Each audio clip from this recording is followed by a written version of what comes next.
എന്റെ അഖിലിന്റെ കല്യാണത്തിന് അജുവിന്റെ രൂപം അതാണ് അജു. ഇങ്ങനെയാണ് അജു വന്നിരുന്നത്. ഇന്ന് മാറി.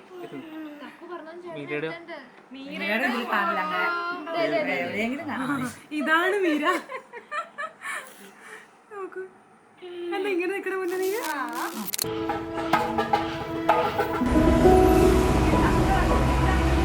പൊന്നൂന്റെ ഫോണിലൊരു ദിവസം ഉണ്ടല്ലോ, ഇത് ആരോടൊന്നും പറയുന്നില്ലല്ലോ. ഒരു ദിവസം നമ്മള് ഇവിടെ ഏതോ ഒരു ഷോപ്പിൽ പോയിട്ട് തിരിച്ചു വരുന്ന സമയത്ത് ഇത് കാറിലിരിക്കുവായിരുന്നു.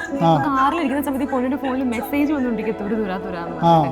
അപ്പൊ സച്ചു എന്നോട് പറഞ്ഞു, ചേച്ചി നമുക്ക് പരിചയമുള്ള ആരുടെയോ പേരാണ്, ആരുടെ കിട്ടുന്നില്ല പറഞ്ഞു. അപ്പൊ സച്ചു ഒരു കാര്യം ചെയ്യും, ഞാൻ ബാക്കിൽ പോയി നിൽക്കാൻ പറഞ്ഞു. ഞാൻ ബാക്കിൽ പോയി നിന്നിട്ട് അപ്പൊ ഞാൻ കാറിൽ പുറത്തേക്ക് ഇറങ്ങി.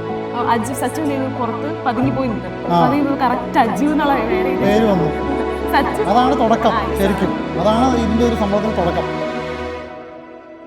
ഞാൻ പാട്ട് പാടിയാ പോരാടാ, പറയണോ വേണ്ടാ? ഞാൻ പാട്ട് പാടട്ടെ.